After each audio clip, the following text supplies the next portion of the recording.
नमस्कार. एमपीएससी परीक्षेच्या तयारीसाठी सामान्य विज्ञान खूप महत्वाचं आहे आणि आज आपण त्यातलाच एका इंटरेस्टिंग टॉपिकवर बोलणार आहोत. आज आपण प्रकाशाचे काही सोपे पण तितकेच रंजक नियम समजून घेणार आहोत. चला तर मग सुरू करूया. कधी विचार केलाय का की पावसानंतर आकाशात ते सुंदर सप्तरंगी इंद्रधनुष्य का दिसतं? किंवा आजच्या हाय स्पीड इंटरनेटच्या जमान्यात ऑप्टिकल फायबर केबल इतक्या झटपट डेटा कसा काय पाठवते?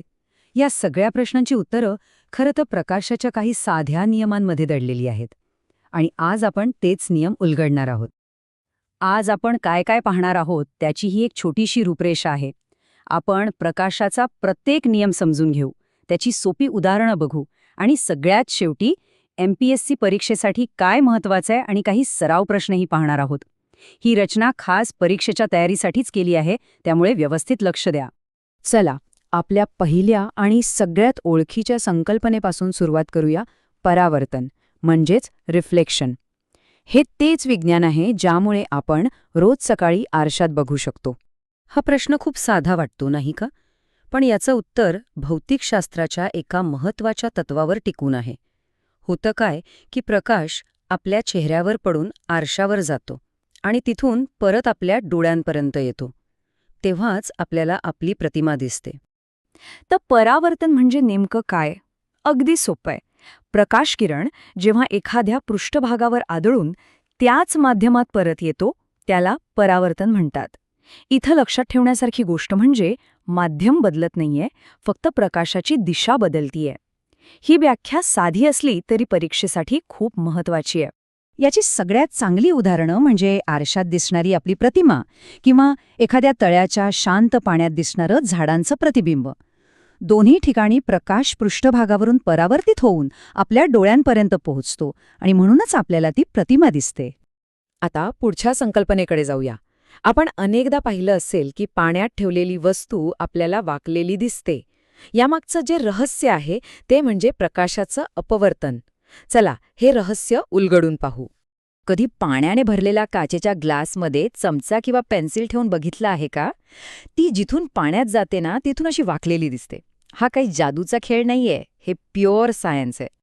इथेच खरी गंमत आहे. बघा, परावर्तनामध्ये माध्यम बदलत नव्हतं, पण इथे प्रकाश माध्यम बदलतोय. म्हणजे जेव्हा प्रकाश हवेतून, जे एक विरळ माध्यम आहे, पाण्यात, जे एक घन माध्यम आहे, जातो, तेव्हा त्याचा वेग कमी होतो आणि तो थोडासा वाकतो. प्रकाशाच्या ह्याच वाकण्याला अपवर्तन किंवा रिफ्रॅक्शन असं म्हणतात. पाण्यात ठेवलेली काठी वाकलेली दिसणं किंवा पाण्याच्या तळाशी पडलेलं नाणं प्रत्यक्षातल्या जागेपेक्षा थोडं वर उचललेलं दिसणं, ही सगळी अपवर्तनाचीच उदाहरणं आहेत. आणि या सगळ्यामागे एकच कारण आहे, वेगवेगळ्या माध्यमांमध्ये प्रकाशाच्या वेगात होणारा बदल. आता आपण प्रकाशाच्या एका सुंदर आणि रंगीबेरंगी परिणामाबद्दल बोलणार आहोत, अपस्करण. याच गुणामुळे आपल्याला आकाशात इंद्रधनुष्य दिसतं. आपल्याला जो सूर्यप्रकाश दिसतो ना, तो जरी पांढरा वाटत असला तरी तो खरं तर 7 रंगांचे एक मिश्रण असतो. आणि जेव्हा हा पांढरा प्रकाश एखाद्या प्रिझममधून किंवा पाण्याच्या थेंबातून जातो तेव्हा तो आपल्या मूळ 7 रंगांमध्ये विभागला जातो. ह्यालाच अपस्करण म्हणतात. हे 7 रंग म्हणजे YBGOR, म्हणजेच जांभळा, पारवा, निळा, हिरवा, पिवळा, नारंगी आणि लाल. इंद्रधनुष्य हे निसर्गातलं अपस्करणाचं सगळ्यात सुंदर उदाहरण आहे, जिथे पावसाचे असंख्य थेंब एका मोठ्या प्रिझमसारखं काम करतात. चला, आता प्रकाशाच्या एका ॲडव्हान्स आणि तितक्याच महत्त्वाच्या गुणधर्माकडे येऊया, पूर्ण अंतर्गत परावर्तन. हिऱ्यांची चमक आणि ऑप्टिकल फायबरचं काम, ह्या दोन्ही मागे हेच तत्व आहे. हे घडण्यासाठी 2 अटींची पूर्तता होणं खूप गरजेचं आहे. पहिली अट, प्रकाश घन माध्यमातून विरळ माध्यमात जायला पाहिजे, म्हणजे समजा काचेतून हवेत.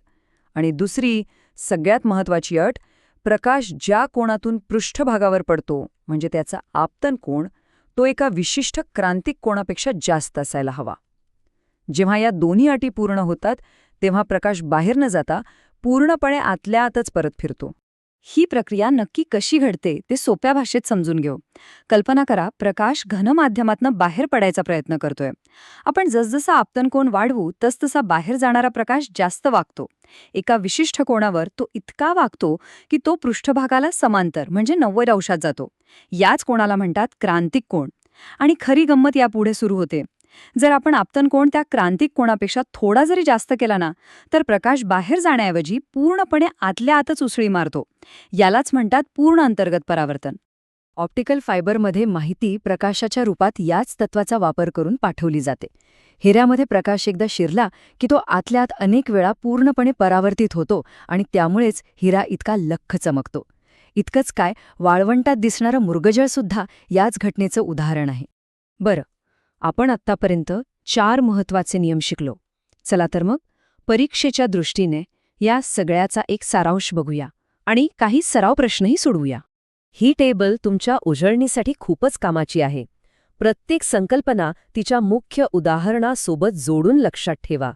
परावर्तन म्हणजे आरसा, अपवर्तन म्हणजे वाकलेली काठी, अपस्करण म्हणजे इंद्रधनुष्य आणि पूर्ण अंतर्गत परावर्तन म्हणजे ऑप्टिकल फायबर. इतकं जरी लक्षात ठेवलं ना, तरी परीक्षेत खूप मदत होईल. चला, आता काही प्रश्न सोडवून आपली तयारी पक्की करूया. पहिला प्रश्न आहे, पांढऱ्या प्रकाशाचं 7 रंगांमध्ये विभाजन होण्याच्या क्रियेला काय म्हणतात? बरोबर, याचं उत्तर आहे अपस्करण. प्रकाशाचं त्याच्या घटक रंगांमध्ये विभागलं जाणं म्हणजे अपस्करण. आणि आता दुसरा, तितकाच महत्त्वाचा प्रश्न. आधुनिक तंत्रज्ञानाचा कणा असलेली ऑप्टिकल फायबर केबल कोणत्या तत्वावर काम करते? याचं योग्य उत्तर आहे पूर्ण अंतर्गत परावर्तन. याच तत्वामुळे प्रकाशाची ऊर्जा कमी न होता तो खूप लांबपर्यंत प्रवास करू शकतो. तर आज आपण प्रकाशाचे हे 4 मूलभूत नियम शिकलो. पण एक क्षण विचार करा, हे नियम फक्त परीक्षेपुरतेच महत्त्वाचे आहेत का? आपलं तंत्रज्ञान, आपण जगाकडे ज्या नजरेने बघतो, अगदी आपल्या डोळ्यांच्या कामापासून ते हायस्पीड इंटरनेटपर्यंत, सगळं काही या नियमांवरच तर अवलंबून आहे. यावर नक्की विचार करा.